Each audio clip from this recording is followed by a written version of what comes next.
not some of the most competitive games, but we're going to start with Rockets-Lakers. No KD in this one. Lakers with a nice win, 107-98. LeBron James, 19 points, 8 rebounds, 13 assists. Luke Kennard was the man of the hour. 27 points, 5 of 5 from 3. Şengün finishes with 19. But the 13 assists, I believe 8 were in the first quarter, which is mind-blowing.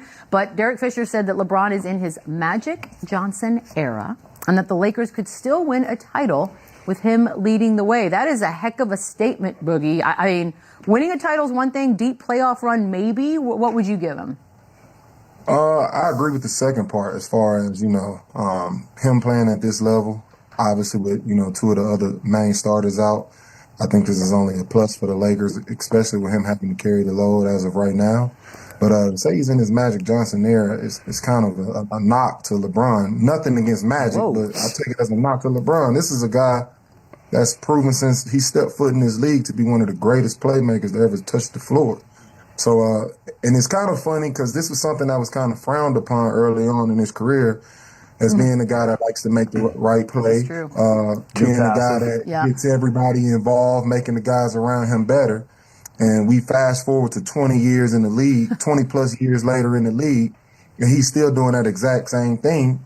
And it being something that, his playmaking being able to be something that controls an entire playoff game, even at this age in his career. So I think this is something that has been, kind of frowned upon, and now it's something that, people are looking at as a valuable asset.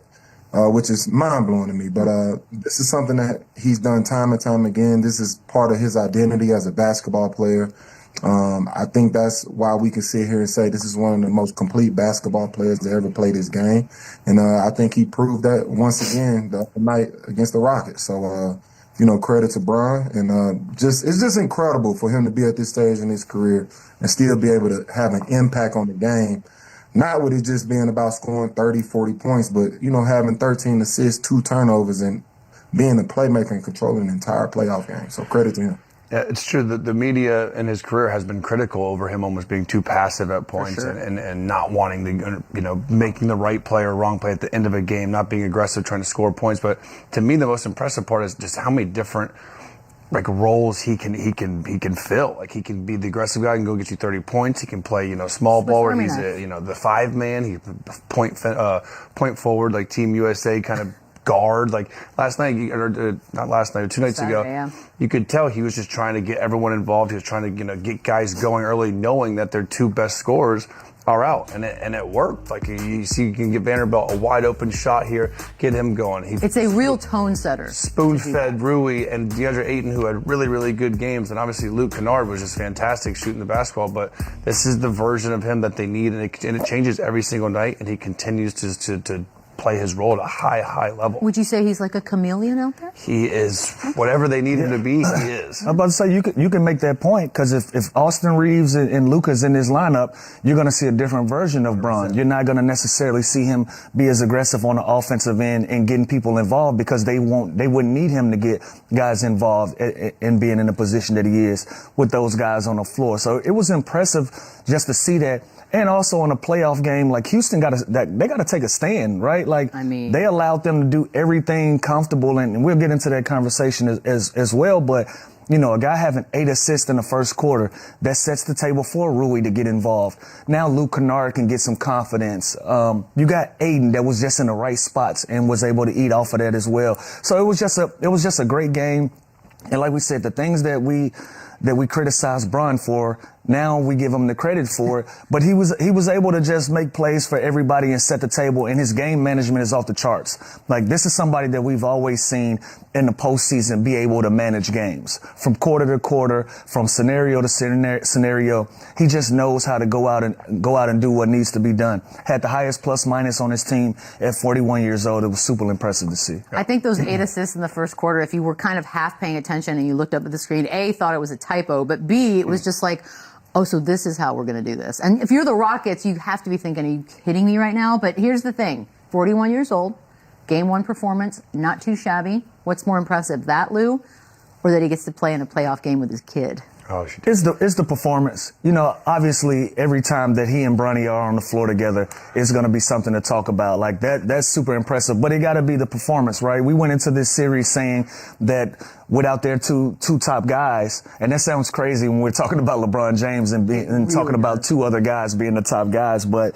You know, we were going into this saying that Houston were the favorite. It was gonna be favored in their direction, and then obviously Kevin Durant goes out. Now that kind of evens the playing field for how this series is gonna go. But for him to get everybody involved, and we talk about the supporting cast being able to step up and be difference makers in this series come postseason, for him to get everybody involved to carry them through a game. Now in the second half, everybody confident is sky high. Like look at Luke Kennard. Confidence is sky high because he's getting early looks. Rui can make you a big three. Even Marcus Smart scored in double figures.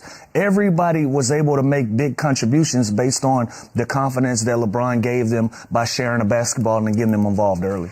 Yeah, it's the performance by Mars. It's not even close. Oh, I had to again, ask. Wow. Start that. That was the loudest been on one Zoom. yet. It's the performance. And again, we talk about this every single night. He continues to get better. And early in the season, remember, he was like their best defender. He was diving on the floor. So he was gone from like the hustle guy from the best player to the third option to the point forward to the power forward to the center. Like this guy has played every single role for this team, and he's overexceeded all expectations.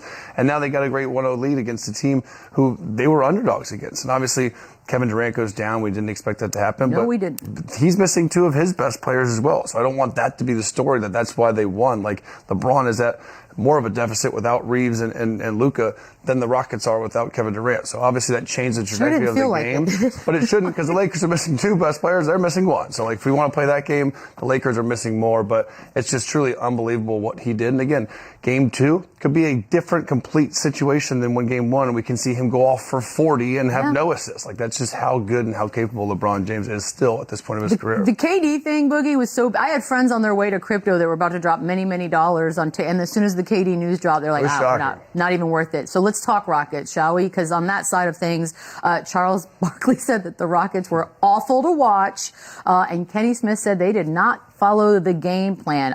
Did Ime get out-coached by JJ? Like, what happened here? I don't even think this is an Ime issue. I still blame it on it being a roster issue.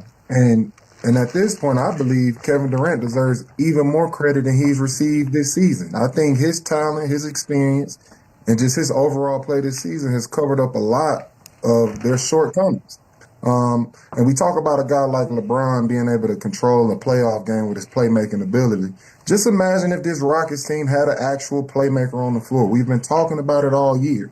They need a point guard, and obviously with their best player, Kevin Durant, being out, it's going to look even more awful. I don't think the guys on this roster are complementary pieces to Kevin Durant and what this Rockets team needs as far as winning right now. Now, obviously, things can change down the line, but as of right now, it's not a complete roster to me. And with Kevin Durant being out, it just made that glaring hole even bigger as far as, their shortcomings this season. So I agree with Charles. It wasn't a great showing. I don't think this is a coaching situation. Like I said, I think this is more about the roster build out, and it's not a complete or complementary roster for the guys that are on this squad. Yeah. Well, two things can be true. I agree with Boogie. The roster is the roster, right? And we've talked about the issues they've had all year, but from the Houston standpoint, they just didn't take anything away. I think they kind of took their foot off the gas when you're going into a series without Austin Reeves and Luka. They just probably felt like they can beat this team. They tried to outscore them. They had 27 more field goal attempts. They had 21 offensive rebounds. Everything that they were doing was predicated on the offensive end of the floor. Defensively, they allowed everybody to be too comfortable. Everybody, with the exception of Bronny, that stepped on the floor, scored and had production. Like you allowed 9 guys to score the basketball. Like, what are you taking away? You're not taking away anything. That was a great opportunity for you to make this game difficult for LeBron James. Instead, you allowed him to be a playmaker, and you allowed everybody to get their confidence by allowing LeBron to be a playmaker. That got to come from the top. You got to make this Lakers team uncomfortable. I didn't see that happen at all. So Boogie saying it's the roster. I think that's half of it. The other half of it is they didn't implement anything to make the Lakers uncomfortable at all in this game. Yeah, and just offensively, I think Sengun, he's got to be better. Having 19 field goal attempts, scoring 19 points, that's not efficient enough. And again, like Boogie said, the roster, it is what it is. Like, obviously, they would be much better with a Fred VanVleet in the lineup. They got guys playing a little bit out of position with Thompson starting at point guard early. Then they got Reed Shepherd in there. And again, the offense is what it is, but I do think the shock of Kevin Durant maybe going out right before the game. That seemed like shocking. Could have thrown him off a little bit. But this is interesting. Like, the Rockets scored just 98 points, having 27 more field goal attempts than the Lakers. Like, that's hard to do. That seems like bad math. That's a crazy, Yeah. that's a crazy stat. So, like, they're getting shots at the basket. They were just inefficient. And they got to be better. And if Kevin Durant doesn't play game 2, then you got to play through Sengun more. You got to get out. I'd play faster. They have so many long, athletic guys. Like, play faster and get out in transition. Well, they play tomorrow. They better figure something out. Which is good for, it's good that they had the time off with Kevin Durant, but it's also good for the Lakers because they're getting, everyone's like, oh yeah, it's great for the Rockets, Kevin Durant. It's good for Luka and Reeves too. Exactly. It felt like we got ripped off a little bit. We're just very excited. Also, do you think Kevin Durant is like not playing, obviously because it's hurt, they were saying he can't straighten his leg fully. Is it because of all the other major injuries that have happened, guys playing through? What do you mean? Like, is it a concern about this getting worse and like being like detrimental? Because I feel like he looked good. Well, we know. The video I saw, we know Kevin Durant. If he's available, he's going to play. He only missed 4 games this year, which made it even more it shocking. So it has to be like it has to be something that's really bothersome because if he can play and he can lace up, especially in a playoff run, he's going to play. I mean, he's over there seething during the game. for sure. So I would listen. Does he play game 2? Absolutely. You think so? Absolutely. If he can. Did you watch his If warm he up? can, absolutely. Completely normal. Especially with them being down 0-1 now. Kevin, you must. You can't go down 0-2 and try to get in there. So Kevin Durant ain't the type of guy to sit for a hangnail. So that's what I'm saying. And he only missed 4 games. It's got to be bad. He can play. Yeah, he's not doing it. He's not. Rockets are favorites? Is that what just got said in my ear? Wow, okay. Well, they're favored. 4.5 points. We shall see. Let's get to some Magic Pistons. Chandler? Maybe. Don't look now. I mean, I got people telling me Chandler was right. Yeah, they